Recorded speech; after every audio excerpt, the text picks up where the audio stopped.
कर रहे हैं। तो इस लाइव चर्चा का आज का जो विषय है,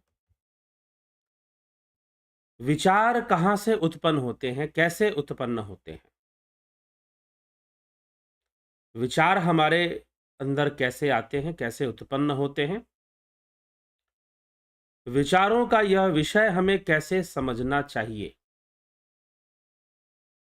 विचार तो उत्पन्न होते ही हैं, लेकिन उत्पन्न होने के साथ-साथ और भी बहुत कुछ हमारे जीवन में वो करते हैं।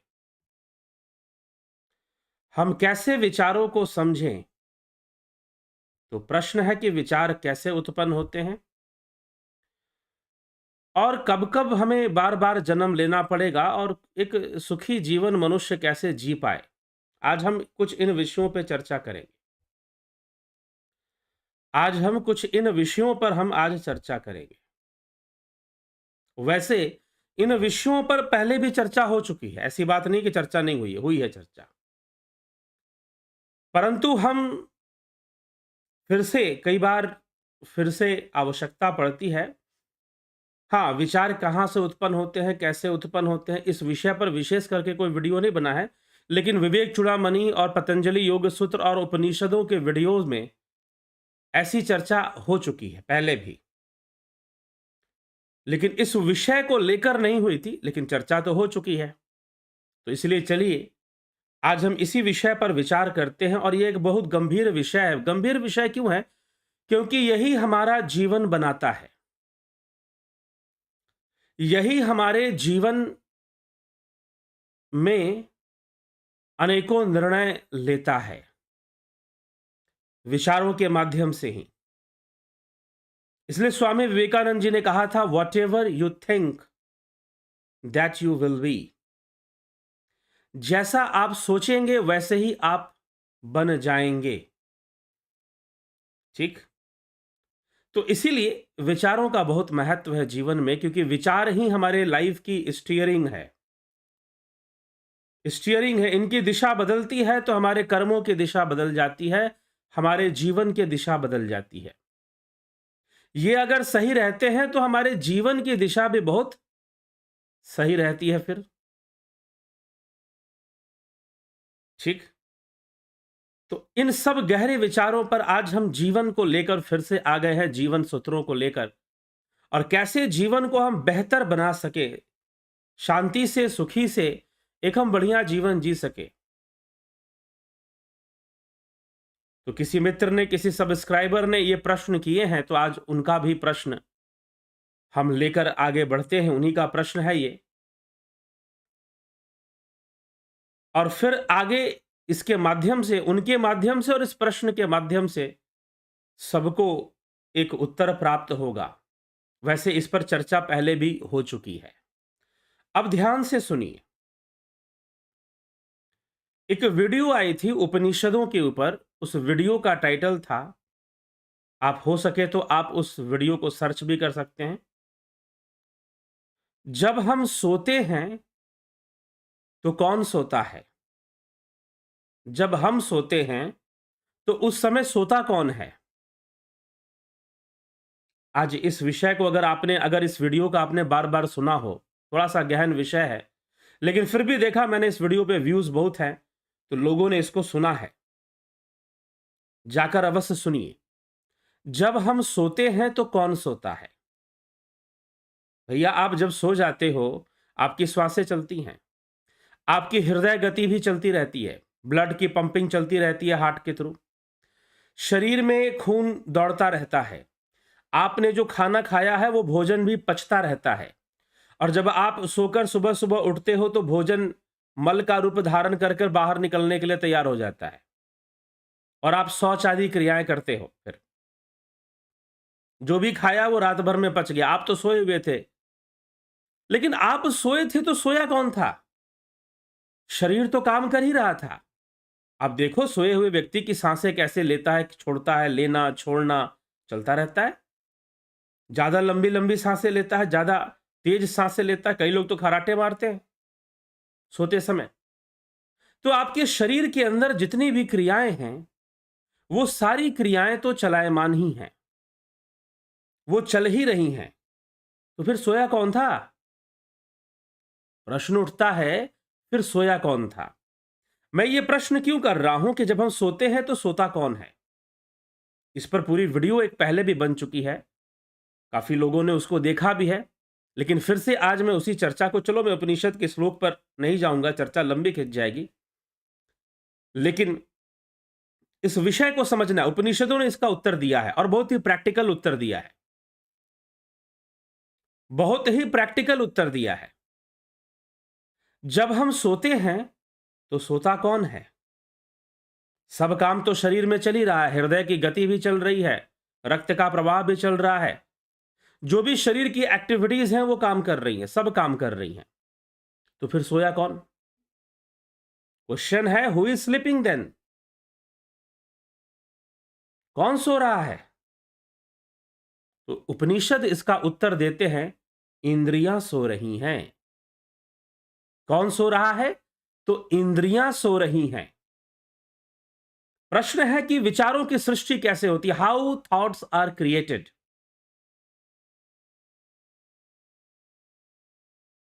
हमारे पुराने सब्सक्राइबर एक हैं, उन्होंने ये प्रश्न किया है, हाउ थॉट्स आर क्रिएटेड। तो इस प्रश्न का अगर सही सही उत्तर आपको मिल गया, जब हम सोते हैं तो कौन सोता है? अब ध्यान से समझिएगा, जब हम सो जाते हैं तो इंद्रियां सो जाती हैं, इंद्रियां रेस्ट के पोजीशन में चली जाती हैं। कंप्लीटली चली जाती हैं? जी नहीं।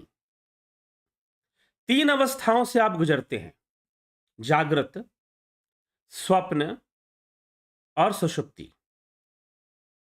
जब आप स्वप्न में सो होते हैं तो स्थूल इंद्रियां सोई होती हैं। जिस समय आप स्वप्न में हैं उस समय कौन सो गया है? स्थूल इंद्रियां।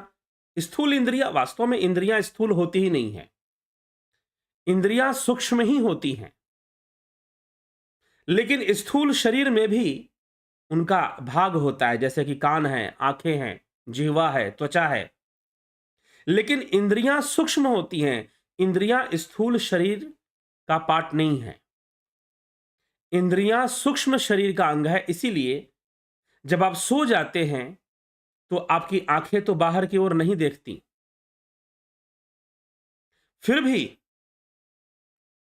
आप बाहर नहीं सुनते, फिर भी अंदर ही अंदर आप स्वप्न देखते हैं, और स्वप्न में भी आप देखते हैं और सुनते हैं, दोनों काम चलता है। डरना भी चलता है, स्वप्न में भागना, दौड़ना, डरना, प्रेम करना, मिलना जुलना, स्वप्न में भी सब कुछ चल रहा है। तो वहां पर इंद्रियां नहीं सोई हैं, वहां पर अभी फिजिकल बॉडी रेस्ट में गया है, लेकिन जो सूक्ष्म शरीर है वो अभी रेस्ट में नहीं गया है। लेकिन सूक्ष्म शरीर है क्या? तो इसके लिए विवेक चूड़ामणि से हमने पहले भी चर्चा ली है। आदि गुरु शंकराचार्य कहते हैं, वागादि पंच, श्रवणादि पंच, प्राणादि पंचर भ्रमामुखानि, ब्रह्ममुखानि पंच, बुद्ध्यादि विद्यापि च काम कर्मणि पुरुषष्टकम सूक्ष्म शरीरम आहु। अर्थात वागादि 5 कर्म इंद्रियां, श्रवणादि 5 ज्ञान इंद्रियां, प्राणादि 5 प्राण और आकाशादि 5 भूत, बुद्धि आदि अंतःकरण चतुष्टय, अविद्या तथा काम और कर्म, यह पुर्यष्टक अथवा सूक्ष्म शरीर कहलाता है। इन 8 अंगों से मिलकर बना कर्मेंद्री, ज्ञानेंद्री, प्राण, भूत, बुद्धि, अंतःकरण चतुष्टय कहने का मतलब अविद्या, काम और कर्म, ये 8। अंतःकरण चतुष्टय एक ही हुआ, उसमें एक ही अंग हुआ, एक कर्मेंद्रिया, ज्ञानेंद्रियां। अब कर्मेंद्रियां 5 हैं, ज्ञानेंद्रियां भी 5 हैं, वो एक अलग बात है। तो प्राणादि पंच, तो प्राण, आकाश आदि 5 भूत, इस सारी की सारी जो इंद्रियां हैं, ये इंद्रियां और कर्मेंद्रिया, ज्ञानेंद्रियां, अंतःकरण चतुष्टय, पंचभूत, अविद्या, काम, कर्म, ये सब 8 मिलकर बनाते हैं सूक्ष्म शरीर को। यह सूक्ष्म शरीर इन तत्वों से बनता है। और स्थूल देह किन तत्वों से बनता है? आप कहोगे हाथ पैर से, जी नहीं, स्थूल देह हाथ पैर से नहीं बनता। स्थूल देह बनता है त्वंग मांस रुधिर स्नायु मेदो मज्जा स्थि संकुलम, पूर्णम मूत्र पुरुषाभ्याम स्थूलम निंद मिदम वपु। त्वचा मांस रक्त स्नायु, मतलब नसें, स्नायु का मतलब है नस, जो है नर्वस सिस्टम हमारा। त्वचा मांस रक्त स्नायु मेद मज्जा और अस्थियां, इनसे मिलकर बनता है स्थूल देह। ज्ञानेन्द्रियां कर्मेंद्रिया पंचप्राण पंचभूत अंतःकरण चतुष्टय काम कर्म और अविद्या, इनसे मिलकर बनता है सूक्ष्म शरीर। तो इंद्रियां सूक्ष्म शरीर का अंग है। इंद्रियां सूक्ष्म शरीर का अंग है। मुख्य रूप से इंद्रियां हैं क्या? इंद्रियां किसका पार्ट है? इंद्रियां बुद्धि का पार्ट है। जब हम अंतःकरण चतुष्टय की बात करते हैं तो मन बुद्धि चित्त अहंकार पे हम चर्चा करते हैं, उसमें कहीं पर भी हम इंद्रियों पर चर्चा नहीं करते। जरूरत नहीं है, क्योंकि बुद्धि और इंद्रियां लगभग एक ही तत्व हैं। स्थूल शरीर बनते बनते यह अलग रूप धारण कर लेती हैं। इंद्रियां अपना एक अलग अस्तित्व बना लेती हैं। वास्तव में ज्ञानेंद्रियां जो भी ग्रहण करेंगी वो बुद्धि ही ग्रहण करती है, उसको बुद्धि ही ग्रहण करती है। ठीक। तो अब प्रश्न उठता है कि विचार कब उत्पन्न होते हैं? विचारों की सृष्टि कैसे होती है? इंद्रियां और इंद्रिय जगत, इंद्रियां और जगत का जब संबंध बनता है, अर्थात यहां जगत शब्द भी नहीं कहा जाएगा, जो शास्त्रों में जो शब्द प्रयोग किया गया है, बुद्धि और अविद्या। बुद्धि और अविद्या, क्योंकि इंद्रियां अविद्या पैदा करती हैं, विद्या नहीं पैदा करती। सत्य ज्ञान को प्रकट नहीं करती हैं इंद्रियां, इंद्रियां मिथ्या ज्ञान को प्रकट करती हैं। इसलिए बुद्धि और इसलिए मिथ्या ज्ञान को प्रकट करने के कारण हम उसको अविद्या कहते हैं, उसको माया कहते हैं। योग सूत्र में भी अविद्या की चर्चा मिलती है। यह जो विषय मैंने अभी लिया कि बुद्धि और अविद्या, यह पतंजलि योग सूत्र से लिया गया विषय है। तो बुद्धि का अविद्या संपर्क और अविद्या संपर्क बुद्धि का जिस तत्व से होता है उन्हें इंद्रियां कहते हैं। तो बुद्धि का अविद्या संपर्क होने से सबसे पहली चीज अहंकार, और अहंकार ही पहला विचार है। Ego is your first idea of life. Ego जो है वो आपका फर्स्ट आइडिया ऑफ लाइफ, जीवन का सबसे पहला थॉट है वो ईगो। आई एम, मैं हूं, द फीलिंग ऑफ मैं हूं, फीलिंग ऑफ आई। सबसे पहली चीज क्या आती है? जब बुद्धि मिथ्या के साथ संपर्क बनाता है, अविद्या के साथ संपर्क बनाता है, बीच में इंद्रियां हैं, लेकिन उस समय इंद्रियों का विकास नहीं माना जाता प्रारंभिक स्तर पे। तो उस समय जो पहला आइडिया डेवलप होता है, फर्स्ट नोशन, ये जन्म होता है। यहां पर विचारों का जन्म हो रहा है। World of feelings, world of ideas and world of thoughts यहां से क्रिएट हो रही हैं। जो पलविंदर सिंह जी ने प्रश्न किया है कि हाउ थॉट्स आर क्रिएटेड, तो जब बुद्धि अविद्या के संपर्क में आ जाती है तो वहां पर जो फर्स्ट नोशन क्रिएट होता है, जो फर्स्ट आइडिया क्रिएट होता है, जो फर्स्ट थॉट क्रिएट होता है, उसको बोलते हैं आई, अहंकार, ईगो। गूढ़ रहस्य है थोड़ा सा, इंडियन साइकोलॉजी पतंजलि योग सूत्र को कहते हैं।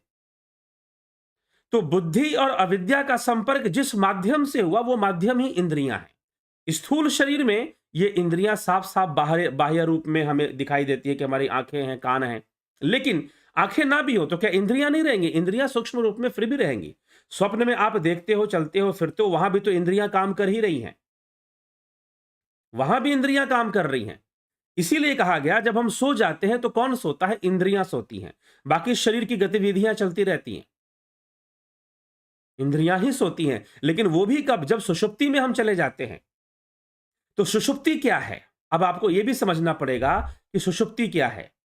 सुषुप्ति है complete rest of your senses, इंद्रियों का संपूर्ण रेस्ट सुषुप्ति है। तो इंद्रियों का संपूर्ण रेस्ट सुषुप्ति ही किसका? जीव की जो इंद्रियां हैं, कर्म इंद्रियां और ज्ञान इंद्रियां। सुषुप्ति अवस्था में ये दोनों ही रेस्ट के पोजीशन में चली जाती हैं, तो वहां पर कोई विचार नहीं होता। थॉट ऑफ नथिंगनेस उसे कहा है, महर्षि पतंजलि ने वृत्ति बताया है, वेव ऑफ नथिंगनेस। क्या वो सुषुप्ति समाधि है? जी नहीं, समाधि नहीं है, वृत्ति है, वृत्ति। महर्षि पतंजलि योग सूत्र। इसीलिए योग सूत्र पर व्याख्या दोबारा करेंगे। योग सूत्र जो बातें बताता है मन के विषय में, चित्त के विषय में, विचारों के विषय में, और जितनी गहराई में बताता है, सही से अगर उसे समझ लिया गया, दुर्भाग्य, हाँ, एक दुर्भाग्यपूर्ण ये है कि बिना साधना किए, विदाउट मेडिटेशन प्रैक्टिस,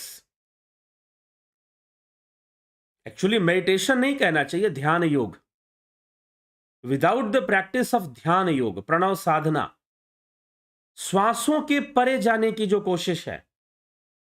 कुछ लोग कहते हैं कि सब लोग ये श्वासों का ध्यान करना बताते हैं। जी नहीं, यहां पर तो हम श्वासों के परे जाने की कला बताते हैं, how to go beyond your breathings. यहां जो ध्यान योग होता है, वहां पर ऐसी कुछ चीजें भी सिखाई जाती हैं कि जहां श्वासें भी स्थिर हो जाए, अव्यक्त अवस्था में आप जाओ। श्वासें तो व्यक्त होती हैं, तो इसलिए यहां जो ध्यान योग मिलता है उसमें बहुत फर्क है, ये समझिएगा। तो जब हम ऐसी अवस्था में जाते हैं, समाधि की अवस्था की ओर हम जाते हैं, तो वहां पर भी नथिंगनेस आता है। लेकिन सुषुप्ति एक वृत्ति है, समाधि वृत्ति नहीं है। थोड़ा सा यह विषय बहुत गहन और गंभीर है, बहुत गंभीरता से समझने की आवश्यकता है। जुड़े रहेंगे, बने रहेंगे तो समझ जाएंगे जो मैं बताना चाहता हूं। क्योंकि कई बार साधना की अनुभूतियों को, कई बार मुझे लोग कह देते, अब मुझे जिन महानुभाव ने मुझसे यह प्रश्न किया, उन्होंने कहा कि आप अपनी साधना की अनुभूति से बताइए, और मैं यहां पर साधना की अनुभूति से ही बता रहा हूं। यह अनुभव का विषय है, और जिन लोगों ने ध्यान योग का कोर्स, कई लोगों ने किया, और जिन्होंने भी ईमानदारी से अभ्यास कर रहे हैं, कई लोग हैं। अब तो हम साप्ताहिक ध्यान योग जिन्होंने कोर्स कंप्लीट कर लिया है, उनके लिए साधना का भी व्यवस्थाएं चल रही हैं। कोरोना अगर डिस्टर्ब नहीं करता है तो ध्यान केंद्र भी खोले जाएंगे, ध्यान योग केंद्र भी, कोशिश रहेगी, इसके लिए प्रयासरत रहा जाएगा। तो हमें यह बात समझनी है। पहले तो आप सुषुप्ति को समझिए। जब सुषुप्ति आती है तो इंद्रियां सो जाती हैं। स्वप्न अवस्था में अब सुषुप्ति कितनी देर के लिए आती है? ज्यादा से ज्यादा 20 मिनट। अगर आप 6 घंटे की नींद लेते हो, 6 से 8 घंटे सोते हो, तो आप 20 से 30 मिनट आप सुषुप्ति अवस्था में जाएंगे। बाकी आप स्वप्न अवस्था में रहेंगे, ल्यूसिड स्टेट में आप रहेंगे, और उस ल्यूसिड स्टेट में आप थोड़ा सा ज्यादा सबकॉन्शियस, ज्यादा मतलब उसमें कॉन्शियसनेस डाउन अप डाउन होता रहता है, एक वेव चलती रहती है, अप डाउन होता रहता है। तो इसीलिए आप स्वप्न में देखते तो बहुत कुछ है, लेकिन सब कुछ याद नहीं होता। जिसमें आप ज्यादा थोड़ा कॉन्शियसनेस डाउन होगी, वो चीजें याद नहीं रहेंगी। जहां जिसको आपने ज्यादा कॉन्शियसली देखा, वो आपको याद रहेंगी। इसलिए ज्यादातर लोगों को वो सपना याद होता है जो जस्ट वो उठने के पहले देखते हैं, क्योंकि उस समय वो डीप स्लीप से जाग रहे होते हैं, रिटर्निंग प्रोसेस में होते हैं। रिटर्निंग प्रोसेस में होने के कारण वो स्वप्न से, वो रास्ता है, डायरेक्टली कोई भी डीप स्लीप में नहीं जाता। ध्यान रखिएगा, जब भी आप सोएंगे, you cannot fall directly in deep sleep except siddha yogis. सिद्ध योगियों की बात मैं यहां नहीं कर रहा। सिद्ध योगी जैसे रामकृष्ण परमहंस, श्री श्यामाचरण लाहिड़ी महाशय, गोरखनाथ जी, योगी गोरखनाथ जी हुए, ऐसे सिद्ध योगी जो हुए, उनकी बात मैं नहीं कर रहा यहां पर। तो साधारण मनुष्य कभी भी डायरेक्टली डीप स्लीप में नहीं जा सकता।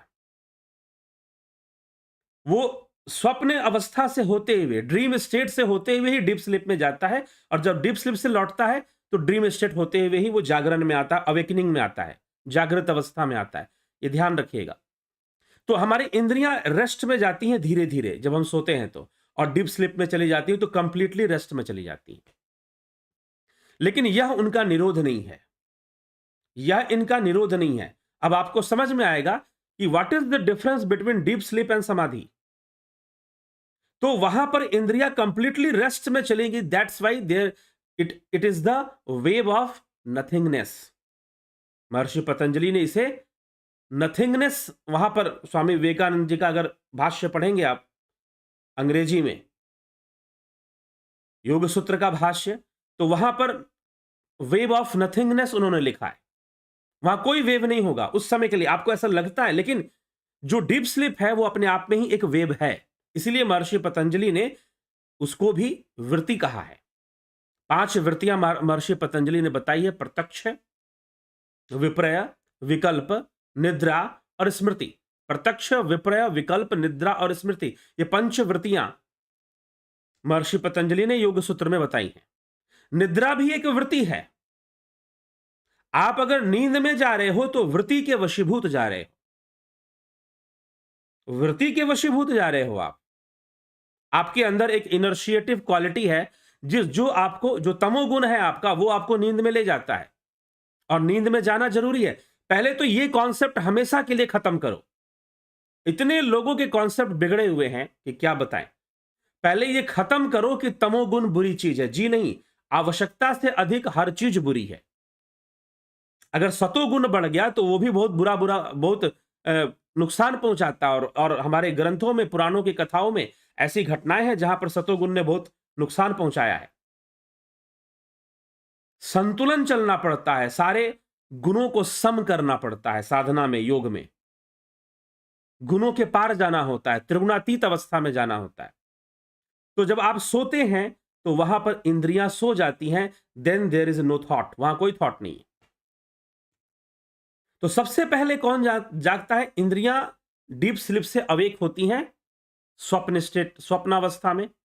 और स्वप्न अवस्था से वो जागृत अवस्था में उनकी अवेकनिंग होती है। जब जागृत अवस्था में अवेकनिंग होती है, जब वो स्वप्नावस्था में अवेकनिंग होगी तो ड्रीम्स आएंगी। जब वो जागृत अवस्था में अवेकन हो जाएंगी तो फिर ये आंखों से देखना, कानों से सुनना सुनाई शुरू हो जाएगा, शुरू हो जाएगा। ठीक है? तो ये इस तरह से ये प्रोसेस, स्लिप का प्रोसेस चलता है। तो इंद्रियां रेस्ट में चली जाती, इसलिए वहां पर कोई थॉट नहीं होता। तो थॉट्स कहां क्रिएट होते हैं? जब इंद्रियां एक्टिव होती हैं, जब सेंसेस, अब सेंसेस को आप विवेक चूड़ामणि से समझिए। यहां पर महर्षि पतंजलि ने बता दिया कि इंद्रियां सूक्ष्म शरीर का अंग है, स्थूल शरीर का नहीं है। स्थूल शरीर का अंग नहीं है इंद्रियां। अगर स्थूल शरीर का अंग है, आदमी मर जाए, व्यक्ति की मृत्यु हो जाए, कान सही है, आंखें सही हैं, क्या वो देखेगा? क्या वो सुनेगा? आंख तो सही है, स्थूल आंखें तो सही हैं, कान भी सही है, नाक भी ठीक है, त्वचा भी ठीक है, तो क्या वो, उसकी इंद्रियां काम करेंगी? स्थूल शरीर तो लगभग कम से, चलो ठीक है, हो सकता है हार्ट फेल हो गया हो, लीवर खराब हो गया हो, जिसके कारण मृत्यु हो रही है, लेकिन आंख तो ठीक है ना। अरे भाई, लीवर खराब है, देखना तो चाहिए उसको। चलो पेट काम नहीं करेगा, लेकिन देख तो सकता है ना, सुन तो सकता है ना, तो सुनता क्यों नहीं, देखता क्यों नहीं? तो ये आंखें इंद्रियां नहीं है, ये कान इंद्रियां नहीं है, ये त्वचा इंद्रियां नहीं है। तो इंद्रियां सूक्ष्म रूप में, इंद्रियों का वास कहां पर है? बुद्धि में है, बुद्धि में है। तो जैसे ही बुद्धि क्रियाशील होती है, क्रियाशीलता बुद्धि में कैसे आता है? तो पुरुष के संसर्ग से, प्रकृति का माना गया है। उस चेतन से ही सब कुछ बना, उस चेतन ने ही 2 रूप बनाए और उन दोनों रूपों को मिला दिया। तभी कहा गया जड़ चेतन गुण दोषमय विश्व किन्न करतार। अब यहां पर जड़ शब्द को भी लोग नहीं समझते, जड़ क्या चीज है। लोग समझते हैं जड़ मतलब वो क्रियाशील नहीं। जी नहीं, प्रकृति ही क्रियाशील है, लेकिन जड़ है, उसका मूल स्वरूप जड़ है। और जड़ का मतलब होता है मूल। जड़ का मतलब ये नहीं कि एकदम जड़ है, पत्थर के समान ही। जड़ का, अरे भाई, पेड़ों की जड़ होती है, वृक्षों की जड़ होती है। क्यों वहां पे जड़ शब्द का प्रयोग हो रहा है? जड़ का एक ही अर्थ होता है, मूल। जो प्रकृति, इस स्थूल जगत का मूल प्रकृति है, वो सूक्ष्म प्रकृति है। जड़ का मतलब ये नहीं है कि हाँ, उसके अंदर तीनों गुण है, सतोगुण, जड़ वस्तु में तीनों गुण है, सतोगुण, रजोगुण, तमोगुण। तो क्रियाशीलता, जब रजोगुण है तो क्रियाशीलता तो आएगी ना, क्यों नहीं आएगी क्रियाशीलता फिर? तो यह भी एक समझना चाहिए। तो बुद्धि जब एक्टिव फॉर्म में होती है, तो वो इंद्रियों को प्रोजेक्ट कर देती है और इंद्रियां फिर काम करती हैं, इंद्रियां परसीव करती हैं। और जब इंद्रियां परसीव करती है, तो जो फर्स्ट इंप्रेशन है, जो फर्स्ट थॉट है, जो बलविंदर सिंह जी ने पूछा कि हाउ थॉट्स आर क्रिएटेड, तो जो पहला जो थॉट है, जो फर्स्ट आइडिया है, द आइडिया ऑफ आई, वह ईगो का आइडिया है, वह अहंकार का आइडिया है। वो पहला विचार जो उत्पन्न होता है, वो फर्स्ट विचार है कि मैं हूं, आई एम। अहंकार उत्पन्न हुआ सबसे पहले, और वो एक बेस बन जाता है, वो जड़ बन जाता है वहां पर, बेस। यहां पर जड़ कहने का मतलब बेस, मूल, आधार, वो फर्स्ट है। उसका पहला वर्चस्व होता है, उसी का पहला वर्चस्व होता है, और उसके बाद अविद्या का प्रसार बढ़ता है। अविद्या का प्रसार बढ़ता है और फिर नए नए आइडियाज शुरू होते हैं। तो पहले सूक्ष्म और फिर यह जीव स्थूल रूप में आना शुरू हो जाता है। अविद्या में वो जितना इन्वॉल्व होते जाता है, जितना इन्वॉल्व होते जाता है, वो स्थूल रूप में आना शुरू हो जाता है। फिर वो स्थूल देह भी धारण करता है, फिर वो जन्म मरण के चक्कर में भी फंसता है। और वो कब तक? जब वो आइडिया ऑफ आई जब तक उसका बना हुआ है। हमारा सबसे पहला विचार कौन था? अगर आप पूछोगे किसी भी जीव के लिए, उसका सबसे फर्स्ट थॉट क्या रहा होगा, तो that was the idea of I.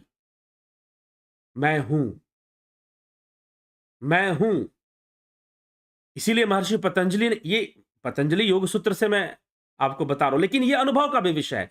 Simple रूप में हर व्यक्ति जो बात समझ सकता है, उसके आधार पर मैं आपको जागृत, स्वप्न, सुषुप्ति का उदाहरण लेके बता रहा हूं कि सुषुप्ति अवस्था में जाते हैं और फिर वहां से वापस आते हैं तो क्या होता है, याद कीजिए। बहुत फास्ट प्रोसेस है, पता नहीं चलता हमें, लेकिन उस समय भी सबसे पहले यही फीलिंग आती है कि आई एग्जिस्ट। उसके बाद दूसरी फीलिंग्स आती हैं। फिर आप ड्रीम में चले जाते हो, फिर ड्रीम से अरे भाई मैं तो ये आदमी हूं और मुझे ये काम करना है, ऑफिस जाना है, ये काम करना है, वो काम करना है, परिवार है, घर है, बाहर है, बच्चे हैं, सब है। सारी बातें ध्यान में आ जाती हैं। सुषुप्ति अवस्था में कुछ भी ध्यान नहीं रहता, लेकिन संस्कार रूप में सारी चीजें रहती हैं। तो सुषुप्ति अवस्था एक वासना है, एक वृत्ति ही है जीव की, परंतु वो समाधि नहीं है। समाधि तो सुपर कॉन्शियसनेस है। अब समाधि कैसे जाएगा? जैसे जो लोग ध्यान योग करते हैं, जो लोग ध्यान योग करते हैं, वो ध्यान योग करते हुए प्रणव साधना करते हैं। प्रणव साधना में उनको बताया जाता है स्टेप वाइज स्टेप कैसे गहराई में उतरना है, सूक्ष्म अवस्था में कैसे उतरना है, और फिर वो एक ऐसी अवस्था का अनुभव करने लग जाते हैं जहां पर जैसे ये श्वासें आ ही नहीं रही हैं, सम हो रही हैं, और उसमें हार्ट बीट भी स्लो हो जाएगी। जब हम सुषुप्ति में जाते हैं तो हमारी हार्ट काम करता रहता है, फेफड़े भी काम करते रहते हैं, शरीर की चीजें काम करती हैं। लेकिन ध्यान की अवस्था में ये श्वासें भी स्थिर होने लग जाती हैं, फोकस इतना बढ़ जाता है। अगर नाद ध्यान कर रहे हो तो कई बार नाद ध्यान में तो लगता है तेजी से जैसे आदमी डिसॉल्व हो रहा है, जा रहा है, कहीं शून्य हो रहा है, उसका पूरा अस्तित्व ही शून्य हो रहा है, ऐसी फीलिंग आनी शुरू हो जाती है। आनंद है ये। तो वहां पर फिर जाकर वैसी एक अवस्था बनेगी। वैसे तो कई बार लोग ध्यान करते हैं तो होता क्या है कि विचार जो नहीं भी आते वो ध्यान के समय आते हैं, विचारों की बाढ़ आती है।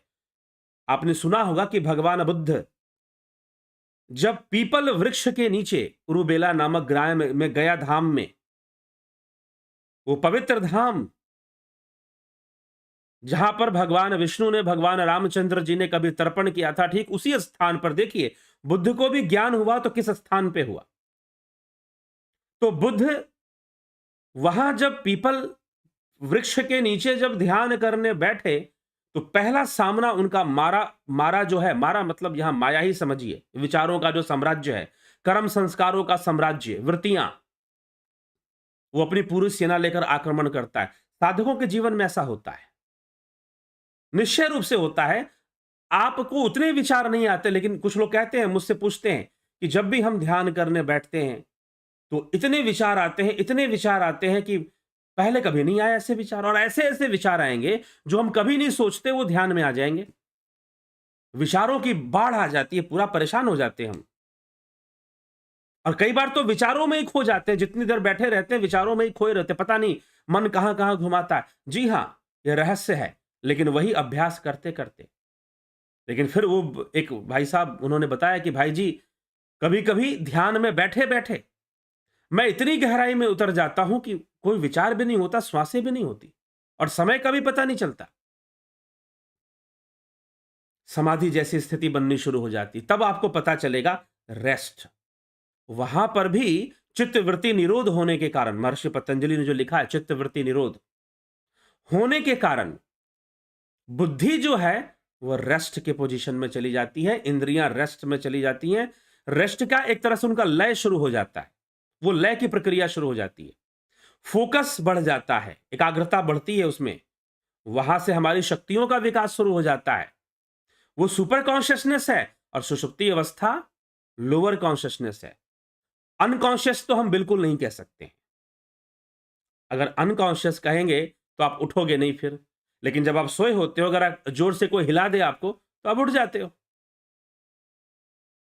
ठीक है। लेकिन ऑलमोस्ट अनकॉन्शियस आप हो जाते हो, नॉट 100% बट 90% आप अनकॉन्शियस स्टेज में चले जाते हो। तो आप वहां से फिर रीगेन करते हो, वापस लौटते हो आप। तो वो एक विलासिता है, वह जीवात्मा का विलास है। लेकिन यह जीवात्मा का विकास है जब वो ध्यान करता है, तो सुपर कॉन्शियसनेस की ओर चला जाता है। फोकस इतना बढ़ जाता है उसका कि विचार अपने आप शून्य होने लग जाते हैं। उसका फोकस इतना बढ़ जाता है कि ध्यान इतना बढ़ जाता है, वो एक वृत्ति हो जाता है, और एक वृत्ति से निवृत्ति में चला जाता है। फिर पहले तो वो एक वृत्ति होगा, जब एक वृत्ति होगा तो उसे हम ध्यान कहेंगे। जब निवृत्ति होगी तो समाधि होगी। तो निवृत्ति कोई बाहर की अवस्था नहीं है कि भाई उसने निवृत्ति को प्राप्त कर लिया, मतलब कि घर बार छोड़कर संन्यास ले लिया। जी नहीं, निवृत्ति तभी होगी जब आप समाधि अवस्था को प्राप्त करोगे।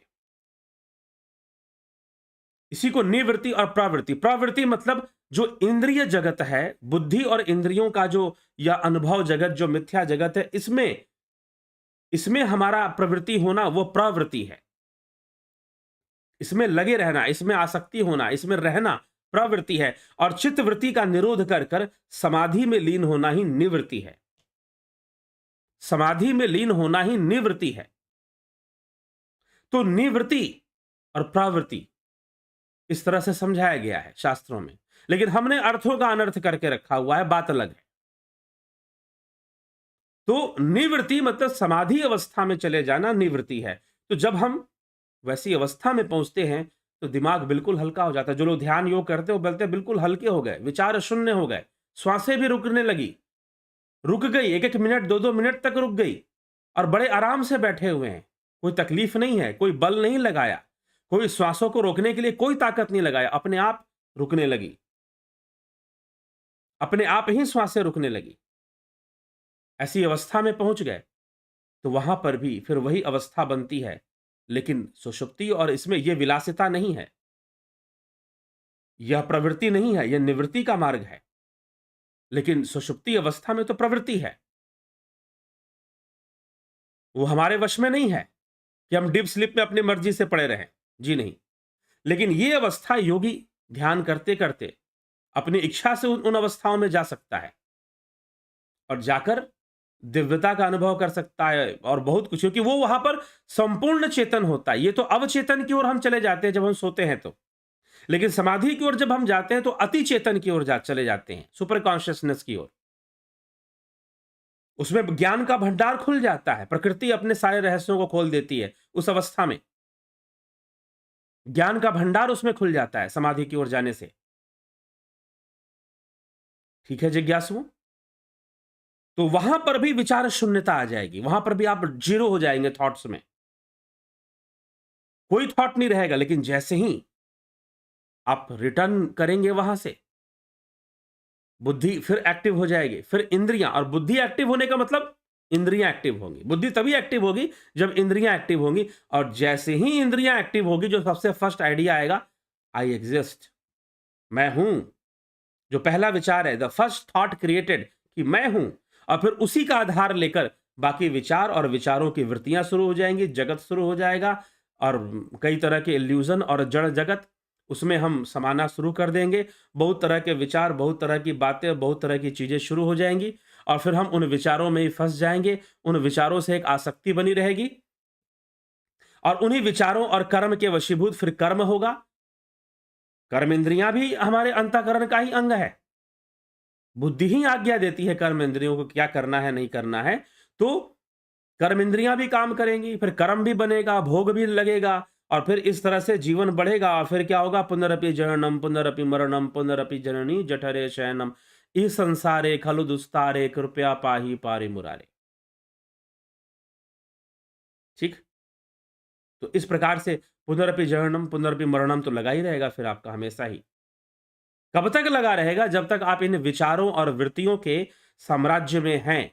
अगर आपने इनका बाध कर दिया, इनका निरोध कर दिया, तो संपूर्ण कर्म संस्कारों का लय करते हुए ये संपूर्ण वृत्ति समूह लय हो जाएंगे। आप निवृत्ति को प्राप्त हो जाएंगे, समाधि को प्राप्त होकर आप मुक्त हो जाएंगे। आप वृत्ति बंधन से हमेशा के लिए मुक्त हो जाएंगे फिर। तो बार बार जन्म लेना और बार बार मरना तब तक लगा ही रहेगा जब तक यह वृत्ति समूह है। जब तक विचार पैदा होते जा रहे, क्रिएटिविटी उनमें बनी रहेगी, वो क्रिएट होते रहेंगे, और उसका जो मुख्य और मजबूत आधार है, वो सबसे पहला विचार जो है हमारे हमारे जीव के, यह जीवन का पहला विचार नहीं है, ध्यान रखिएगा। मैंने कहा idea of I is the first thought. It is not the first thought of your this life, but it is the living being, मतलब कि जीव, जो जीव है उसका ही सबसे पहला विचार है कि मैं हूं, जो अहंकार है। इसलिए महर्षि पतंजलि ने कहा कि जो प्रथम चीज पैदा होती है बुद्धि और अविद्या के संयोग से, वह अहंकार है, वह विचार है, वह एक आइडिया है। और वहां से आइडियाज डेवलप होना शुरू हो जाएंगी, इंद्रिय जगत से संबंध बनना शुरू हो जाएगा वहां से, और वो दृष्टा भाव बुद्धि के माध्यम से बना रहेगा, बना रहेगा, बना रहेगा, दृश्य सामने आएगा। तो खत्म करना है, दृश्य तभी खत्म होगा जब दृष्टा खत्म हो जाएगा, अर्थात उस दृष्टा भाव का विलीन कर देना है, उस दृष्टा भाव का लय कर देना है। तो यह संभव कैसे है? समाधि अवस्था में ही संभव है, बिना ध्यान योग के संभव नहीं है। तो इस तरह से जन्म, बार बार जन्म लेना और बार बार मरना। अब एक प्रश्न है कि हम अपना जीवन अच्छे से कैसे जिएं? चलिए ठीक है, समाधि मिलेगी नहीं मिलेगी, लेकिन यदि आपका steering, thoughts are the steering of your life, विचार जो है आपके जीवन की स्टीयरिंग है। ये जो दिशा पकड़ेंगे वो वही जीवन आपका वही दिशा पकड़ लेगा, जीवन भी वही दिशा पकड़ेगा। अगर आप चाहते हैं कि जीवन को संतुलित ढंग से, थोड़ा सुख से, आराम से जिए, तो जो भी इंद्रिय अनुभूति है उसमें जो रिएक्शन होता है, अब होता है क्या रिएक्शन? एक इंद्रिय अनुभूति जो सबसे पहली जो परसेप्शन आया बुद्धि को, इल्यूजन आया दो, वो था इल्यूजन अहंकार का, आई एग्जिस्ट, आइडिया ऑफ आई, ये महर्षि पतंजलि कहते हैं। यहां से थॉट्स क्रिएट होना शुरू होते हैं। वो आया सबसे पहले, वो आगे, अब उसके बाद बढ़ते गए बढ़ते गए। अब क्या होता है कि लाइफ में, अब जीवन में जो स्थूल देहधारी हैं उनके लाइफ में एक ऐसी चीज आ जाती है कि इंद्रियां और जो बुद्धि है इनके बीच जो रिएक्शन हो रहा है, जो चित्त है उसमें जो रिएक्शन हो रहा है वो इम्बैलेंस होना शुरू होता है। जब वो इम्बैलेंस होता है तो दुख आता है, हम अपने आप से परेशान होते हैं, बहुत सारी चीजों से परेशान होते हैं, संसार की चीजों से हम परेशान होते हैं। किसी ने कुछ बोल दिया, तुरंत हम अंदर से हिल जाता है, उसने मेरा अपमान कर दिया, किसी, अनेकों रिएक्शंस होने शुरू हो जाएंगे, अनेकों रिएक्शन। और वो जो रिएक्शंस हैं हम उसके बंधन में होते हैं, वही प्रकृति है। हम प्रकृति, क्रिया और प्रतिक्रिया से ये प्रकृति है। क्रिया और प्रतिक्रिया इन दोनों का सम्मिलित नाम प्रकृति है। एक्शन और रिएक्शन दोनों का एक नाम प्रकृति है। तो जब ये चलेगा, रिएक्शंस चलती रहेंगी, उन रिएक्शन पे हमारा कोई कंट्रोल नहीं है, हमारा फोकस भी नहीं है। तो अब जरूरी है कि आप ध्यान योग करिए, अपना फोकस बढ़ाइए, और फोकस बढ़ाकर एकाग्रता को प्राप्त होजिए, ध्यान में लीन हो जाइए और अपने थॉट्स को कंट्रोल कर लीजिए। Control your thoughts. अब यहां पर जो फोकस बढ़ाने की बात है वो बाहरी फोकस की बात नहीं है, यह आंतरिक ध्यान योग जिसे कहते हैं हम, वो आप करिए। ध्यान योग आप करिए, अच्छे से साधना आप करिए ध्यान योग, तो फिर आप निश्चय ही अपने विचारों को, अपने वृत्तियों को, अपने फीलिंग्स को, इन सारी चीजों को अपने कंट्रोल में ले आ पाएंगे।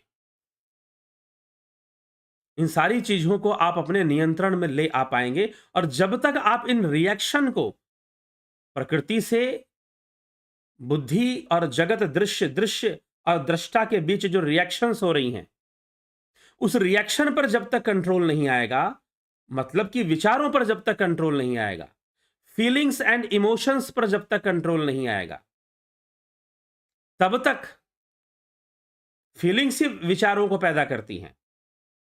तो विचार एक जब हम उसको लिख देते हैं या एक कंक्लूजन निकाल देते हैं या प्रपोजिशन स्टेटमेंट दे देते हैं, तो हम कहते हैं विचार है, लेकिन एक्चुअल में वो एक फीलिंग है, एक इमोशन है। अहंकार भी एक फीलिंग है, एक आइडिया है वो। तो इसीलिए जब तक इन रिएक्शंस पर कंट्रोल नहीं आएगा, तब तक एक सुखी और शांत जीवन जी पाना संभव नहीं है, धन कितना भी हो जाए और कितना भी कमा लें आप। एक संतुलित जीवन जी पाना संभव नहीं है। एक अच्छे से जीवन अगर जीना है तो चलिए हम समाधि को प्राप्त करेंगे, नहीं करेंगे, पूर्णतः हम अपने चित्तवृत्ति का लय करेंगे, नहीं करेंगे, निरोध होगा, नहीं होगा, लेकिन यदि आप ध्यान योग करते हैं तो कम से कम यह जीवन तो जरूर सुधरेगा।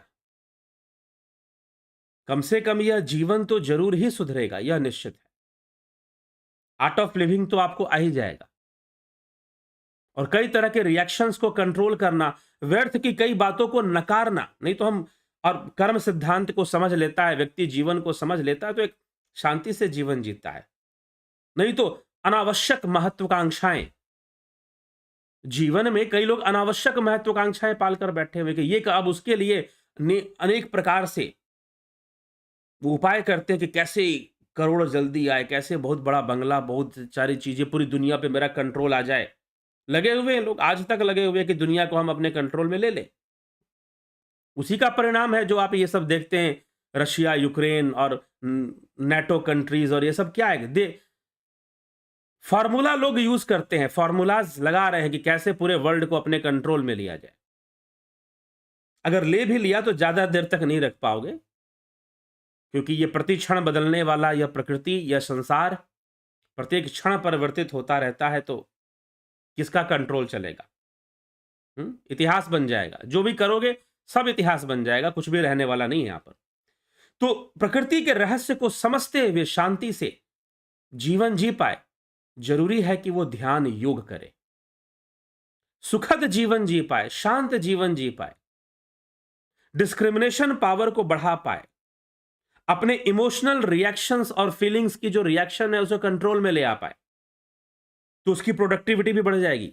जो भी वो काम कर रहा है, अगर क्रिएटिव वर्क में है तो ज्यादा बेहतर क्रिएटिव वर्क कर पाएगा वो, क्योंकि अब वो अपने मन को नियंत्रण में रख पाता है, अपने थॉट्स को, अपने इमोशंस को, अपनी फीलिंग्स को अपने कंट्रोल में रख पाता है। इसीलिए बहुत बड़ा काम कर पाएगा, नहीं तो नहीं कर पाएगा।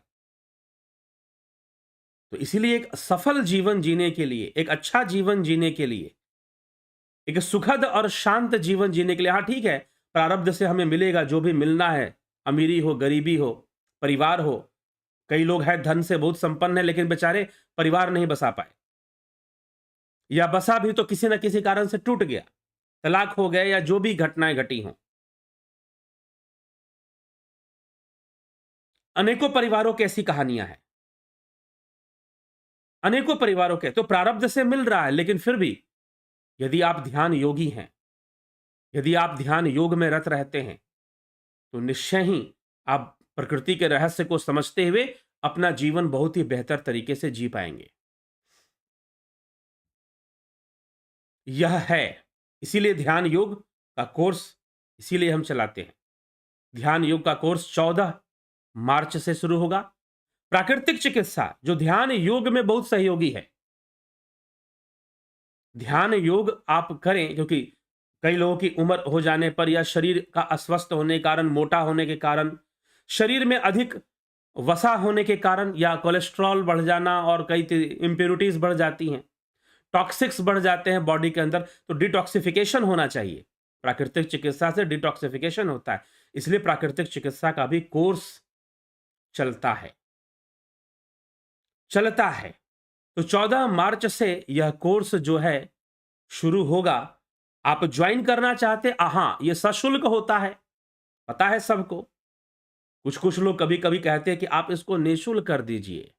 यूट्यूब पर कुछ चैनल मैंने देखे, एक बाबा जी हैं यूट्यूब पर, वो प्रवचन करते हैं, इधर उधर की बातें बहुत समझाते रहते हैं, लेकिन जब उनको गीता सुनाना होता है तो कहते हैं कि नहीं, गीता का कोर्स करो, और उसके लिए वो फिर पेमेंट भी लेते हैं।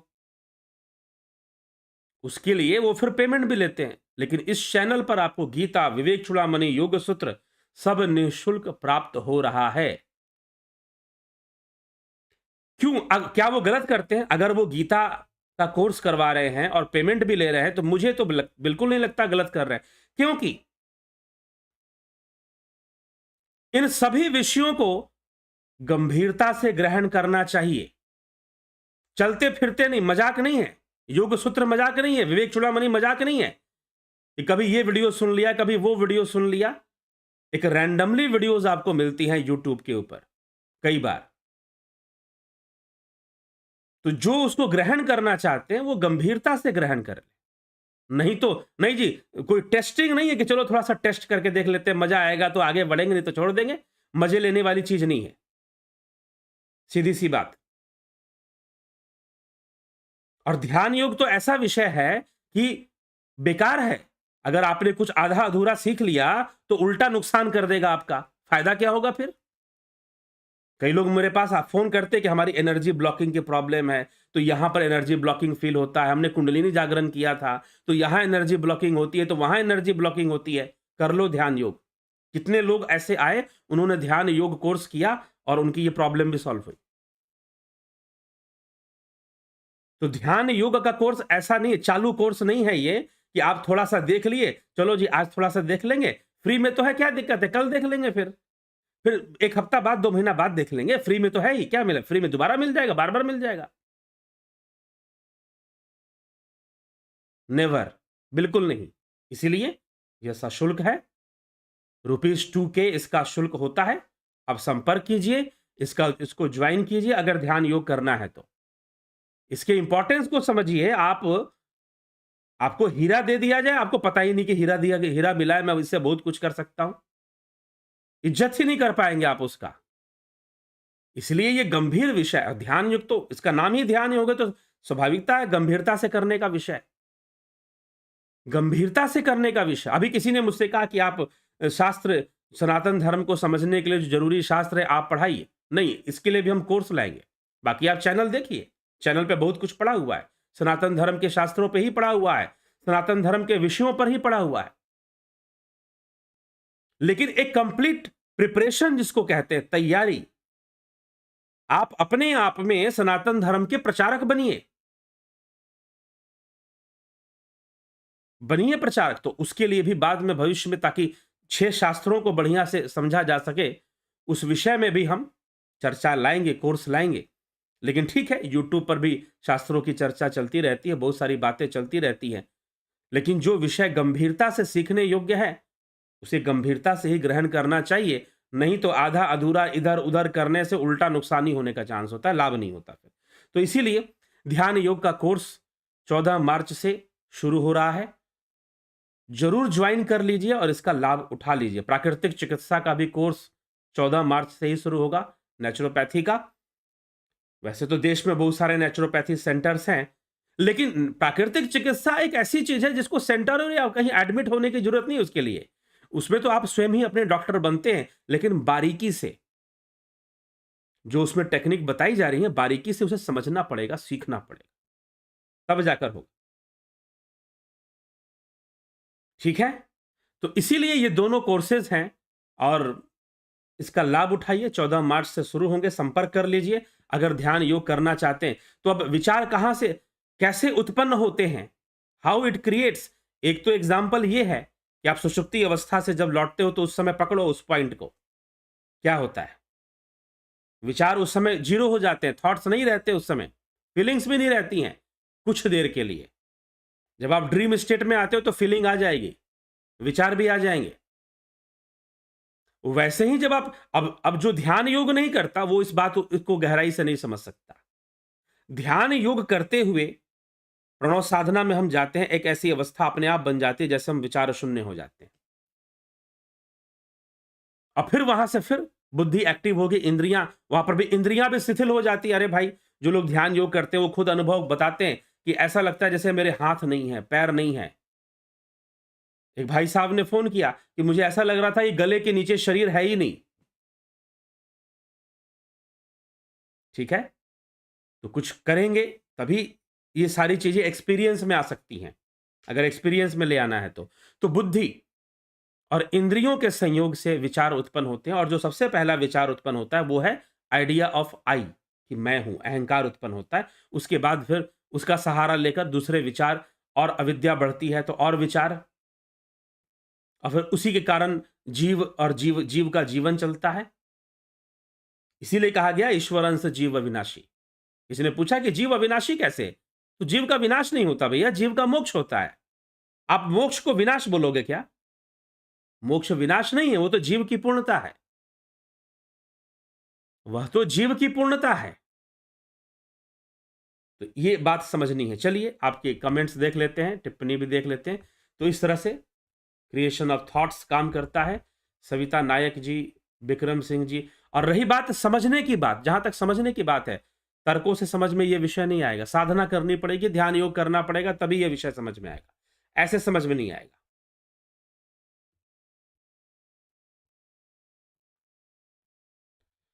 सविता नायक जी, विक्रम सिंह जी, कमलेश खैरनर जी, गोविंद प्रसाद, नीमा, जगत नारायण, गौरव, विक्रम सिंह और गौरव की तरफ से जी हाँ अभिनंदन है। AK सिंह जी, शंकर प्रसाद जी, सरोज साहू, बबीता धीमान, स्मिता सावंत, नवजोत नाथ, संतोष देवी, सबका बहुत बहुत अभिनंदन है इस कार्यक्रम में। विनोद कुमार सूद, राजू पाल, लाल बहादुर सिंह जी, बहुत अभिनंदन है। शिवम भट्ट जी, अवनी प्रधान, उषा श्रीवास्तव, AK त्यागी, भारत शबलानी, रामविलास जी, रमेश पेशवानी जी, राकेश मराठे, भिखू कुचाडिया, राम प्रकाश, पिंटू वासवा, काशीनाथ, माधुरी कोल्हे जी, बहुत अभिनंदन है। यश शेठ, विनीता अग्रवाल, विंदेश्वरी मिश्रा, रामविलास जी, गणेश आंबेकर, रवीश सुंदर, रामनिवास मीना, SKM, शंकर प्रसाद, अजीत अपराजित, रूपलाल विश्वकर्मा, संजय तिवारी, ज्योति Dutta,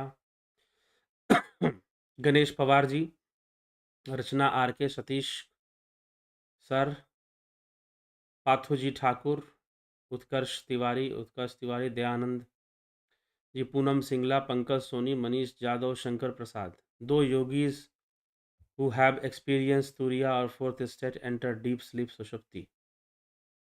Turiya is a super conscious stage, highly focused stage.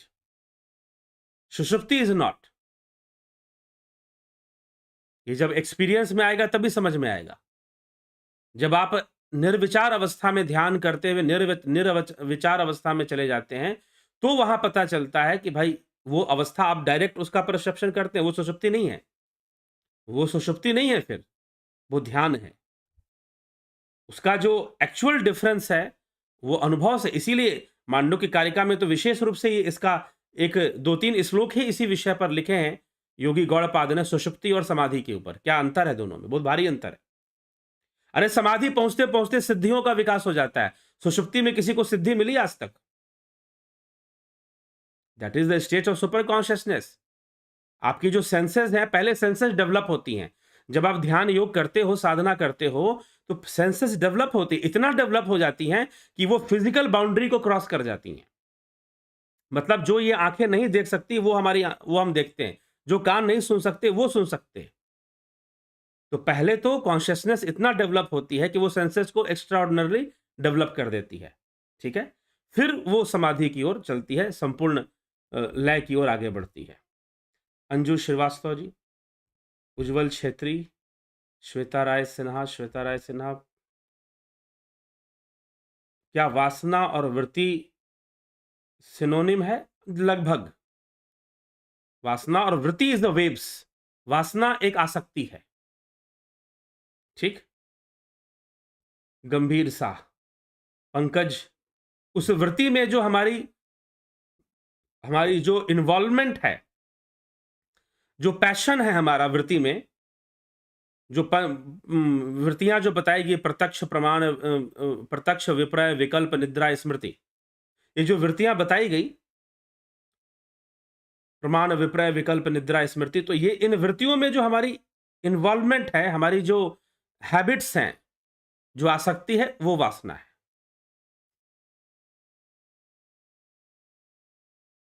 Pankaj, तो बहुत 3 प्रकार की वासनाएं, आहार निद्रा भय मैथुन, 4 प्रकार की, ये सबसे ज्यादा हावी रहती हैं। सविता नायक जी, मगन सुथर जी, हरीश डंगवाल जी, विनोद कुमार शर्मा, रविशंकर चौहान, बाबू भाई मकवाना, जलाराम रायका, मानस ज्ञान, संजय केदार जी, उर्वशी द्विवेदी, मनीष जादव और विष्णुचंद्र मौर्य, प्रसाद पवार पाटिल, हेमराज बैरवा, अफंता प्रोडक्शन, अभय पांडे जी, बहुत अभिनंदन है। अभय दुबे जी, बहुत अभिनंदन। ब्रह्म कुमारीज में जो राजयोग सिखाते हैं, क्या वह ध्यान योग नहीं है? ब्रह्म कुमारी में क्या सिखाते हैं, तो वही जानते हैं सही से, क्योंकि मुझे नहीं पता, लेकिन जहां तक मुझे थोड़ी बहुत जानकारी है, बिंदु का ध्यान करना वो सिखाते हैं। वो एक त्राटक क्रिया है, बिगिनिंग स्टेज है, वो साधना शुरू करने का एक तरीका है महर्षि पतंजलि के अनुसार। त्राटक क्रिया का वर्णन मिल जाएगा आपको योग शास्त्रों में। तो बिंदु का ध्यान जहां पर किया जाता है, आंखें खोलकर किया जाता है, ठीक है, करना चाहिए। जहां तक, अगर वो कुछ और भी एक्स्ट्रा सिखाते होंगे तो मैं नहीं जानता, तो लेकिन जहां तक मुझे ज्ञात है, लगभग यही सिखाते हैं। और फिर उसको देखते देखते आंखें बंद कर लो, दैट इज कंप्लीटली त्राटक क्रिया, और कुछ नहीं। इससे ज्यादा उसको नहीं कहा जा सकता। और कुछ सिखाते होंगे तो ठीक है, पता नहीं, और भी वहां कुछ मुझे मिले थे, तो कोई मुरली सुनाते हैं, कुछ और बताते हैं। तो मेन जो कॉन्सेप्ट है, मेन जो फिलॉसफी है उनकी, वो क्या कहती है, वो एजम्पशंस पर बेस्ड है या लॉजिक्स पर बेस्ड है, ठीक है। और लॉजिक्स किस आधार पर चलते हैं, तो 6 प्रमाणों पर चलते हैं। हमारी जो प्रमाण व्यवस्था है, उस पर जो है आपका प्रमाण व्यवस्था में प्रत्यक्ष चलेगा, अनुमान चलेगा, उपमान चलेगा, शब्द चलेगा, मतलब कि जो स्क्रिप्चुरल टेस्टिमनी है, शब्द प्रमाण जिसको हम बोलते हैं, और फिर अर्थापत्ति और अनुपलब्धि, अनुपलब्धि भी चलेगी।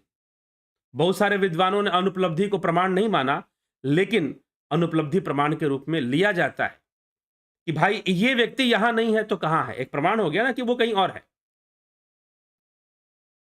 तो इसीलिए उन उपलब्धि को भी प्रमाण में आदि गुरु शंकराचार्य ने लिया है, और मीमांसा में भी लिया जाता है। तो इस प्रकार से है। तो ये इन प्रमाणों के आधार पर फिर चर्चाएं, तर्क होते हैं, लॉजिक्स दिए जाते हैं। ऐसे ही ऊपर नीचे फेंकने का लॉजिक नहीं होता कि कहीं पर भी कुछ भी ले लिया, मान लिया। तो मानने की अवस्था से ऊपर उठ के बात होनी चाहिए, ठीक। तो ये चीज है। तो जहां तक मुझे पता है, बाकी तो वहां पर आप जाएंगे तो वही बताएंगे वो क्या सिखाते हैं, क्या नहीं सिखाते हैं। तो अगर वो सिखाते हैं तो वो एक त्राटक क्रिया है, वो हम ध्यान योग के कोर्स में भी बताते हैं। त्राटक क्रिया ध्यान योग के कोर्स में भी, क्योंकि बिगिनिंग से शुरू होता है, बिगिनिंग में कैसी प्रैक्टिस करना चाहिए, फिर वो प्रैक्टिस करने के बाद आगे कैसा प्रैक्टिस करना चाहिए। तो इस तरह से ध्यान योग का कोर्स 1 मंथ कोर्स होता है। ध्यान योग का कोर्स 1 मंथ कोर्स होता है, उसका अभ्यास हमें करना चाहिए। प्रसाद पवार पाटिल जी, कुछ दिन से आपने सपने में आ रहे हैं, कुछ दिन से सपने में आ रहे हैं, और वो लोग दिख रहे हैं जो ना कभी देखे, कभी ना वो जगह। क्या वह पूर्व जन्म की भी बातें हो सकती हैं? हाँ, उनका भी इन्वॉल्वमेंट हो सकता है। हमारे चित्त में अनेकों जन्मों के संस्कार पड़े हुए हैं, डाटा पड़े हुए हैं।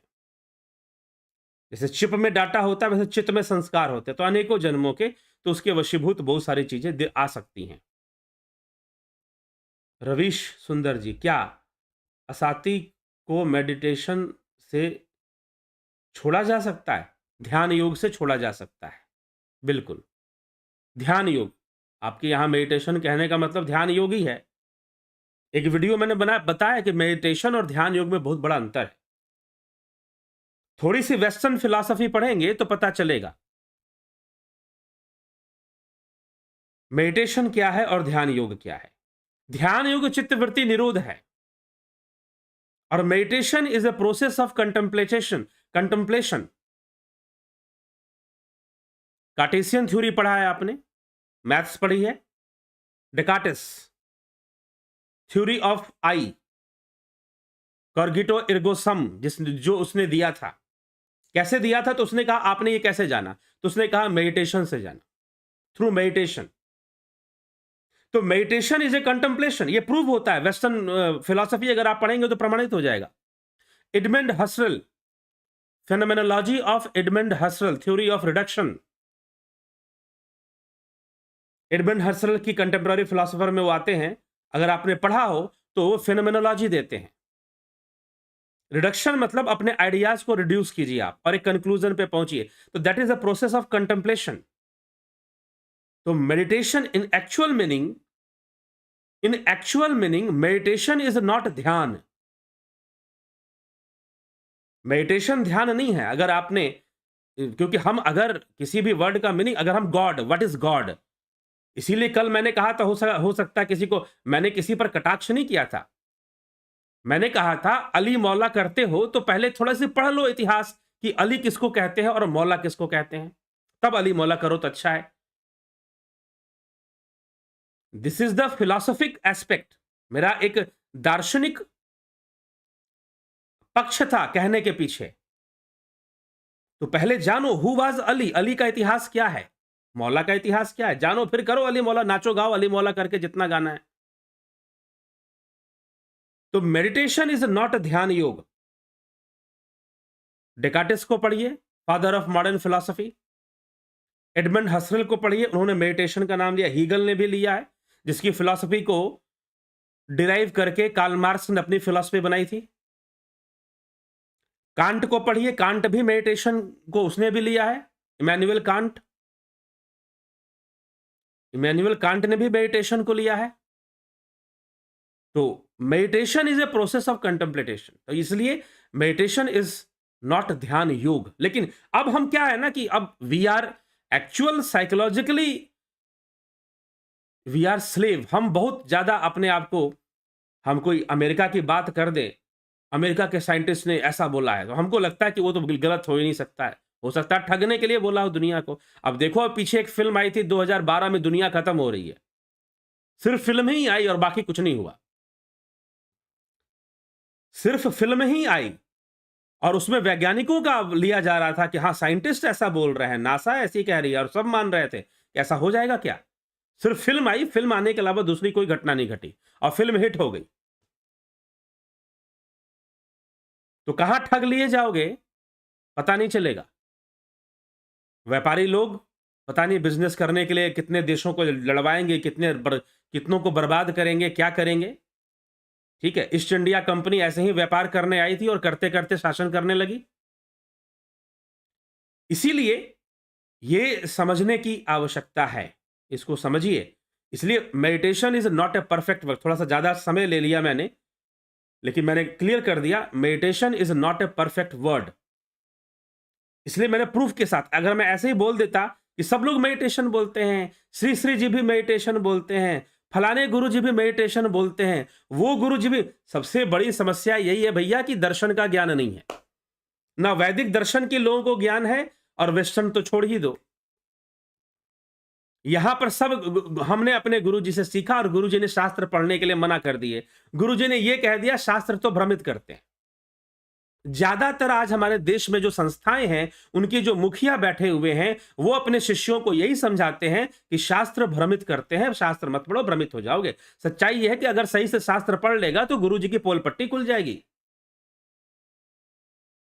अगर सही से शास्त्र पढ़ लेगा शिष्य, अगर शिष्य सही से शास्त्र पढ़ लेगा तो गुरु जी की पोल पट्टी खुल जाएगी, उन्होंने कितना बताया है और कितना छोड़ा है,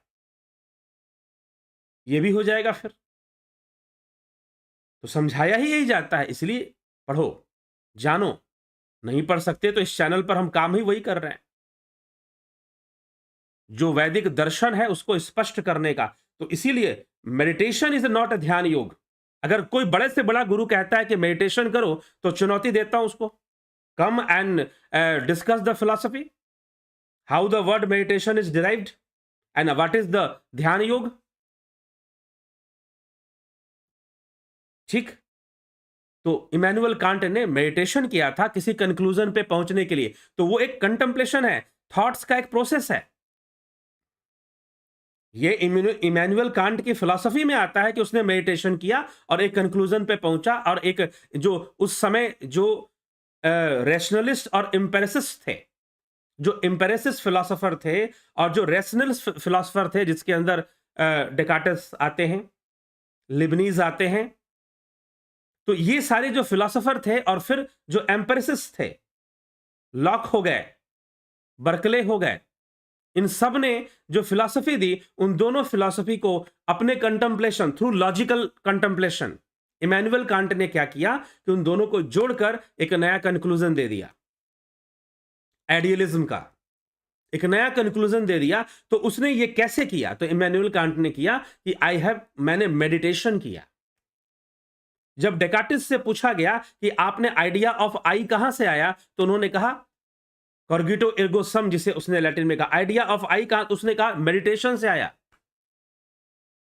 जब एडमंड हसल से पूछा गया कि ये फिनोमिनोलॉजी कहां से लेकर आए, तो उसने कहा कि थ्रू मेडिटेशन आया। लेकिन हम तो मेडिटेशन से चित्तवृत्ति निरोध करते हैं भाई। तो लेकिन हम गुलाम हैं, हमको लगता है कि it is a more civilized. No, that is not more civilized. ज्यादा इंटेलेक्चुअल हो जाएंगे। हमारे देश में ऐसा है कि अंग्रेजी बोलने वाला ज्यादा इंटेलेक्चुअल हो सकता है, होता है, लेकिन महामूर्ख भी तो हो सकता है। तो भाषा से बुद्धिजीविता का कोई संबंध नहीं है, ध्यान रखिएगा। हाँ, तो इसीलिए मेडिटेशन और ध्यान योग बोलना पड़ता है। अब मुझे भी अभी ये इतना प्रचार हो गया है कि मैं भी कई बार मेडिटेशन बोलता हूं, हाँ भैया मेडिटेशन करो। अब आपको देख लो, मेडिटेशन और ध्यान योग को समझाने में 10-12 मिनट का टाइम निकल गया। अब उस व्यक्ति को क्या समझाए कि मेडिटेशन ध्यान नहीं है। Dhyan yoga is a different thing, meditation is a different thing. There is a prohibition of thoughts. ध्यान योग में प्रोहिबिशन ऑफ थॉट्स है, और मेडिटेशन में कंटेम्पलेशन ऑफ थॉट्स है। वहां पर किसी एक फिक्स लॉजिक पर पहुंचने के लिए कई विचारों को मिलाकर विचार किया जाता है, सोचा जाता है, गहन चिंतन किया जाता है। हाँ, गहन चिंतन ये शब्द सही है मेडिटेशन के लिए। Meditation is a deep contemplation. Meditation is not ध्यान योग। Go through the western philosophy, you will get the answer. ठीक है। प्रसाद पवार पाटिल जी,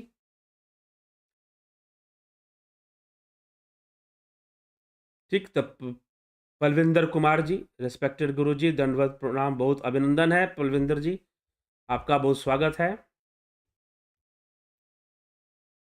तो क्या चल रहा था?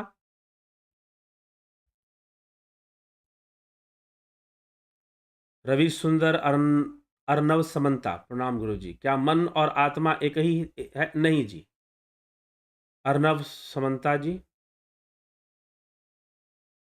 बिल्कुल ध्यान की उपलब्धि आप कोर्स कर ध्यान की उपलब्धि हेतु ही वो कोर्स है। पूनम वर्मा जी, ऑफलाइन ध्यान योग कैसे कर सकते हैं आपके साथ? ये अभी संभव नहीं है, लेकिन जिन्होंने ऑनलाइन किया है वो भी बहुत लाभान्वित हुए हैं और बहुत लाभ उठाया है। और फिर वो ऑनलाइन भी आजकल हम लोग धीरे धीरे ग्रुप मेडिटेशन जिन्होंने कर लिया है, ध्यान योगा कोर्स जहाँ कंप्लीट हो गया, उनके लिए ग्रुप मेडिटेशन धीरे धीरे शुरू कर रहे हैं ऑनलाइन में ही। अभी थोड़ा प्रतीक्षा कीजिए, आप संपर्क कर लीजिए, जहां भी आप रहती हैं बता दीजिए। जब ऑफलाइन शुरू होगा तो ऑफलाइन आपको बताया जाएगा। कोशिश करेंगे दिल्ली मुंबई जैसे शहरों में ऑफलाइन कार्यक्रम शुरू करें, क्योंकि वहां पर सब लोग आते हैं और कई बार कोर्स अटेंड, काफ़ी लोगों ने कोर्स ऑस्ट्रेलिया से, यूएस से, कनाडा और आपके यूरोपियन कंट्रीज से भी कई लोगों ने कोर्सेज ज्वाइन किए हैं, दुबई से भी कई लोगों ने कोर्सेज ज्वाइन किए हैं। तो इसीलिए सबका संपर्क, ज़्यादातर लोग कहते हैं कि मुंबई में हो तो अच्छा है, तो देखा जाएगा इन फ्यूचर, अभी कोई इसका निश्चय नहीं है, होगा तो बताया जाएगा आपको। तो ऑफलाइन में अभी टाइम है, ऑनलाइन करना है कर लीजिए। रवि सुंदर जी, क्या इस कलयुग में ऐसा करना पॉसिबल है? कलयुग से इसका क्या रिलेशन, ये बता दीजिए। महर्षि पतंजलि ने पूरे पतंजलि योग सूत्र में कलयुग का वर्णन नहीं किया है। आदि गुरु शंकराचार्य ने पूरे विवेक चूड़ामणि में कलयुग का वर्णन नहीं किया है। और स्वयं महर्षि पतंजलि ने जिस युग में लिखा है वो कलयुग ही तो था। यहीं पर आ जाती है थोपने वाली बात, अरे भाई ये तो कलयुग है, इसमें थोड़ी ना हो पाएगा, इसमें तुम ये सब करो ही मत। तो पहले ही बंदा सोच लेगा ये तो कलयुग है तो करो ही मत, कोशिश ही छोड़ देगा, फिर वो ट्राई भी नहीं मारेगा कि चलो करते हैं कुछ। इसलिए मैंने कहा अगर कलयुग है भी तो कोशिश तो करो, जीवन तो कम से कम समाधि नहीं मिलेगी, जीवन तो सुधरेगा, जीवन तो सुधरेगा।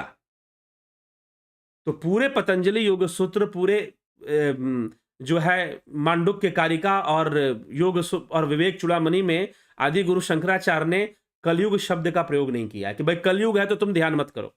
और महर्षि पतंजलि स्वयं कलयुग में उन्होंने अपने पतंजलि योग सूत्र की रचना कलयुग में की है। उनको लिखना चाहिए था कलयुग है, ये नहीं चलेगा इस टाइम। कहां से ले आते हैं इतनी बुद्धिजीविता। रामविलास जी, ध्यान योग में कोई दिक्कत होगा तो कैसे हेल्प लेंगे, बात कीजिए, संपर्क में बने रहिए। ज्यादातर लोग जिन्होंने ध्यान योग कोर्स किया है रहते हैं संपर्क में। प्रसाद पवार जी, भगवान कृष्ण कहते हैं किसी को भी भजो अंततः वह भक्ति प्रार्थना मुझ सोर्स के ही पास आएंगी और फलीभूत मुझसे होंगी, तो अतः मूर्ति पूजा भी सही है। प्रारंभिक, अगर आप योग की बात करेंगे तो प्रारंभिक अवस्था में छठे अध्याय श्रीमद् भगवद गीता में छठे अध्याय में भगवान ने ध्यान योग की चर्चा की है। सीधे होकर बैठना चाहिए, ध्यान योग करना चाहिए, शनय शनय अभ्यास को बढ़ाना चाहिए। उसके बाद भी भगवान ने कहीं कहीं पर ध्यान योग की चर्चा की है। जो नहीं कर सकते वो कहीं से भी शुरू हो जाए, ठीक है, मूर्ति का भी ध्यान करो, ठीक है, ध्यान ही शुरू होना है, योग ही शुरू होना है। और रही बात कृष्ण ने, इसीलिए गीता को पूरा समझिए। किसी एक श्लोक को पकड़कर यह मत दावा कीजिए कि कृष्ण ने यह कहा, कृष्ण ने बहुत कुछ कहा है। क्या बाकी बातों को कैंसिल कर देंगे क्या? बाकी बातों को कैंसिल कर दिया जाए फिर, अगर आप ये कहते हैं कृष्ण ने ये कहा और भगवान ने तो ये कहा, ये अन्य अपि देवता भक्ता यजंता श्रद्धा अन्विदा ते अपि मामेव कंते यजंते अविधि पूर्वकम। जी हां, किसी भी देवता को भजते हुए तुम मेरा ही, मुझे ही भज रहे हो, परंतु यह अविधि पूर्वक है। यह भी तो कृष्ण ने कहा है, यह अविधि पूर्वक तुम कर रहे हो, जो कर रहे हो वो अविधि पूर्वक कर रहे हो, ठीक। तो विधि पूर्वक क्या है? विधि पूर्वक उस परमधाम की यात्रा, उस अव्यक्त की यात्रा, उस अव्यक्त को अव्यक्त में चले जाओ, ध्यान योग में चले जाओ।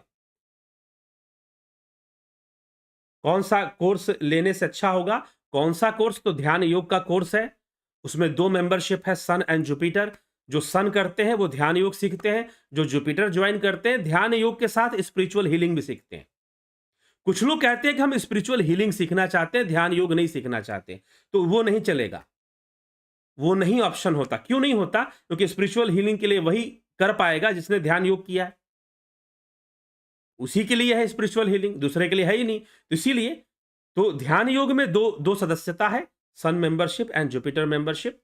उसमें से आप कोई भी, अगर सिर्फ ध्यान योग करना है तो सन ज्वाइन कीजिए, स्पिरिचुअल हीलिंग भी करना है साथ में तो जुपिटर ज्वाइन कीजिए। और प्राकृतिक चिकित्सा वो अलग है। हाँ, आप ये कहते हैं कि नहीं मैं अभी ध्यान योग नहीं करूंगा, सिर्फ प्राकृतिक चिकित्सा करूंगा, कर सकते हैं,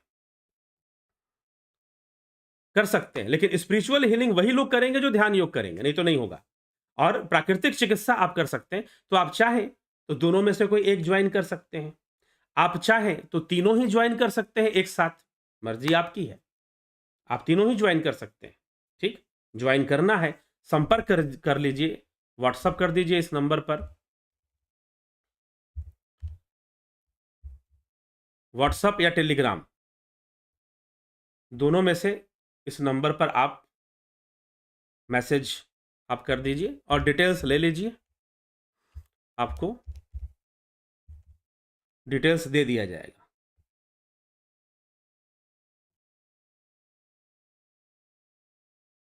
ठीक।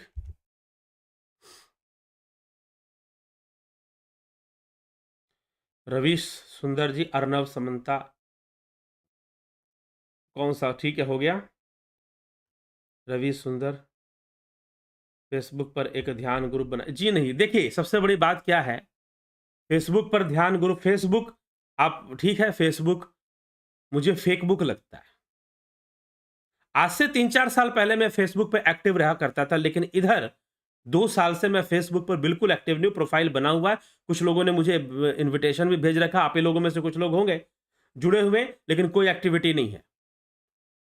Completely ingenuine platform. कभी भी कोई भी गंभीर विषय का की चर्चा फेसबुक पे ना ही करो तो बेहतर है।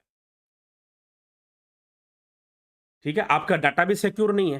पहली बात तो वो तो बिल्कुल नहीं, वो तो फेसबुक डिक्लेयर करता है, विथ अनाउंसमेंट डिक्लेयर करता है। ठीक है, तो कभी भी गंभीर चर्चा लोग अपने परिवारों की फोटो डालते हैं, अपने परिवार के सदस्यों के, मैं कहता हूं फेसबुक पे ना कर। हाँ, कुछ बिजनेस एजेंडा आपका है तो बात अलग है। कुछ बिजनेस आपको करना है, वो भी बहुत बहुत सारे लोग बिजनेस वाला काम भी फेसबुक पे नहीं करते। ठीक है, ये जितने भी एप्स हैं, ये अपना मोनोपोली एस्टैब्लिश रखती हैं। वो फाइनली आपको चीजें दे रही हैं बहुत आसानी से, लेकिन फाइनली आपके ऊपर अपना दबाव बनाने की कोशिश करती हैं। यूट्यूब भी करता है, लेकिन फिर भी अभी यूट्यूब में इतना नहीं है। ये सारी विदेशी सोशल मीडिया जो आया है, जितनी भी सोशल मीडिया की कंपनीज हैं, जो अमेरिकन कंपनीज हैं, वो सब इसी प्रकार से चलती हैं और यही एजेंडा वो चलाती हैं। तो इसीलिए फेसबुक पे आप मत अभी एक्सपेक्ट कीजिए, क्योंकि फेसबुक की जो अपनी जो चीजें हैं वो बहुत वीक हैं।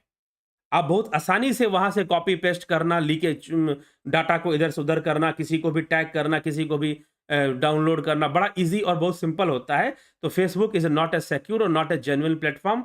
तो फेसबुक पर नहीं है। व्हाट्सएप पर ध्यान योग ग्रुप बनाइए जी? नहीं, नहीं बना सकते। ध्यान ग्रुप व्हाट्सएप पे भी नहीं बन सकता है। हाँ, आप कोर्स कर लीजिए तो आपको एक कांटेक्ट में हमेशा रखा जाएगा। जो लोग कोर्स करते हैं उनको रेगुलर ध्यान योग ऑनलाइन ध्यान साधना की प्रैक्टिस करवाने का कार्यक्रम शुरू हो रहा है धीरे धीरे। जिन्होंने कोर्स कर लिया है उनके लिए, हर व्यक्ति के लिए नहीं। जो लोग कोर्स कर चुके हैं उनकी मैं बात कर रहा हूं। ठीक है, तो जो कोर्स कर लेंगे उनको ही फिर उस कांटेक्ट में रखा जाता है, उस ग्रुप में रखा जाता है। ठीक है, इसी के साथ विराम देंगे। अर्नब समानता, रजनेश बर्फानी जी, कल जो है फिर 9 बजे हम रामचरितमानस पे चर्चा चल रही है। तो रामचरितमानस में कथा भी है और बहुत तरह के विचार है। मानस रोग, गोस्वामी तुलसीदास जी ने मानस रोगों की चर्चा की है, मन के रोगों की चर्चा भी की है। आएगा चलते चलते, अभी तो कई प्रकार की चीजें उसमें आ रही हैं, तो कल भी हम चर्चा करेंगे इन सभी विषयों पर और आगे बढ़ेंगे मानस की चर्चा। लेकिन बहुत अच्छा प्रश्न था और गंभीर प्रश्न था, तो मैंने सोचा कि इसकी चर्चा होनी चाहिए, इसलिए आज यह विषय लेकर आए। तो बहुत बहुत आभार आप सभी का। जुड़े रहें, बने रहें। कोर्स ज्वाइन करना चाहते हैं, गंभीर हैं और गंभीरता से वाकई में कुछ सीखना चाहते हैं, जानना चाहते हैं, तो जरूर ही आप कोर्स ज्वाइन कर लाभ उठाइए। ठीक है, प्रसाद पवार पाटिल जी, बहुत बहुत अभिनंदन है आप सभी का। तो विराम देते हैं, कल मिलते हैं 9 बजे लाइव चर्चा में फिर से।